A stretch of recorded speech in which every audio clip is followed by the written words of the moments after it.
Hi guys, and welcome to a new episode of Wadster Deep Dives. So from the last episode, we obviously talked about the different tournament stages as a variable for my betting, and another big and important variable I think to look into is the different markets that I use and whether I'm profitable in certain markets compared to others, because they're, in a sense, every type of market is a slightly different skill set that you're trying to execute.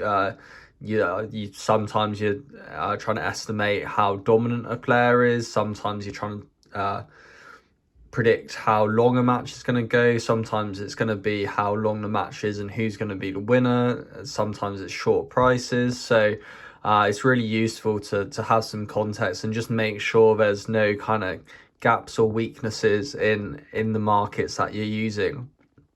So I'm not going to go into it on the too micro scale. I think it's best just to dive into the all years statistics, and it's really interesting. So in terms of almost all the markets are in profit, which is a good sign. It shows that I am showing flexibility in terms of being able to adapt to different markets, and the strategies I'm using in each market do tend to be working.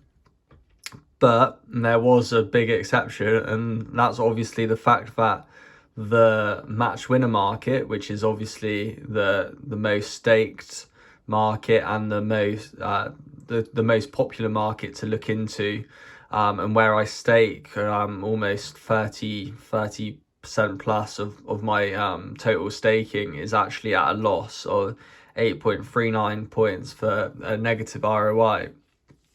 So that was something that I really needed to dive into straight away, because if you look at the ROI of all other markets, it's so it's just excluding that market alone, the ROI is 12% and a profit of 169 points have been made. So that's a really useful stat to know, because it shows just how strong the alternative markets have been outside of match winner.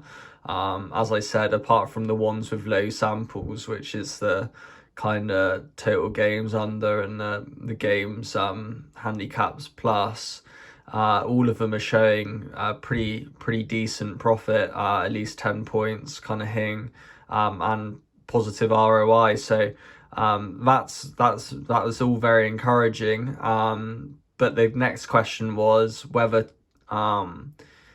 what kind of context is there in terms of the match winner market? Are there strengths and are there weaknesses?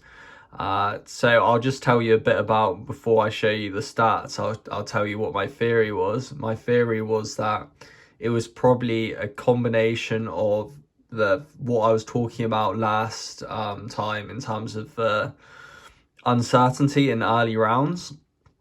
And I thought that if I'm not necessarily struggling to pick value on this market on a general level, but it might be in the early rounds when there's a lot more uncertainty, and the variables that I was talking about in the last episode could be more likely to influence my sense of value. I think I probably really underperform in that, and so I might be okay on match winner in the later rounds, but not in the early rounds. And I also thought that it makes sense from a perspective of the match winner market is probably a market where I can be more complacent on, because it can be the first market you look at when forming an opinion. Whereas all the other markets, there's a strategic component to selecting it. You look at the match winner market first, and then you define that market outside of that. So it's a lot more deliberate. Whereas with the match winner market, it's almost the most likely to be impulsive, because it's the first thing you form in your head is what's the match winner price. And if you sort of are sort of defining prices, and you sort of like, oh, that's big or whatever, I think it's a lot easier to then trust that initial idea. more than probably is the case with any other market. So those are just my initial thoughts, and then I'll delve into the stats right now. So first off, what I did was break it down into odds ranges, 2.2 or shorter, 2.2 on to 347, and 3.5 plus, and just to see if there was a disparity in terms of where I was likely to find my winners in terms of pricing. And yeah, the stats show that the profit is made on the 3.5 plus price range, but have a really big leak of minus 43 points in the 2.21 to 3.47. And then the next thing I did was break it down by round, which is what I was saying. I was saying just then about I thought my stats would be bad in the early rounds for this market, and then it might improve over time, and that's exactly what it's turned out to be the case, with a really strong correlation between the amount I've seen a player and the profit that I make. For the first round, incredibly, I've lost 53 points for an ROI of minus 19%, which is exactly what I was worried about, that I'm probably forming opinions too fast on these match winner markets in the first round, and being far too impulsive, and of course, like, there's probably a lot of negative variance in there, because even a bad better usually is running at an ROI of minus 5% with the margin or whatever. So you have to take the context of that. But at the same time, it's very compelling just how those results kind of make sense, and the context of the fact that the second time and third time viewing the player, the results have markedly picked up. So then my next theory that I wanted to test was the fact that I felt that I might actually be okay with betting match winner round ones at bigger prices. The reason behind that being that obviously when you're betting higher prices, you are kind of allowing for some extra uncertainty. If you're betting at 1.7, you've got to already have like a 60% probability, whereas if you're betting odds of 5.0, you only need a strike rate of 20%. So if you get the read slightly wrong, but you're adjusting for good value, then it's possible, even if on a really, you don't have the read quite as well as you would in a late round, for example, but you have enough of a strike rate to make it worth betting, is the point I was making. And yeah, again, all the results are kind of compelling in terms of what I expected to find and what I did find. So for the match winner market and round one and price shorter than 2.2, I've made a profit of minus 22.5 points. And for the mid price range between 2.21 and 3.7, I'm at minus 43 points.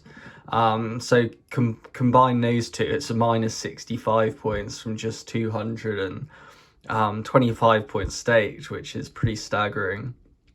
But then also what I was just saying there about that being that potential to have profit in the round one but at bigger prices is shown there as well. So at 3.5 plus, I'm making 12.56 points profit for an ROI of 24%. And then, so if you do then kind of exclude the round one, for this market, I'm still making 43 points. Around 44 points for an ROI of 10%, which when you look at the last tab I showed you, where we're on a negative for the match winner market, and the kind of first conclusion you might make from that is, we really need to cut back on match winner, or we need to be careful with that market. The important thing with data is to just get that context, and now we know this context. I'm massively underperforming in the round one, but in the later rounds, the results are far stronger. So then Yeah, so the next thing I did was then break it down into odds range at the later rounds because, as I say, the better my read gets, the better I probably am getting at shorter prices. And that's been the case. So when I'm betting the match winner market, but in the later rounds and shorter than 2.2, by the way, later rounds I classify as anything that's not the first time I've seen the player.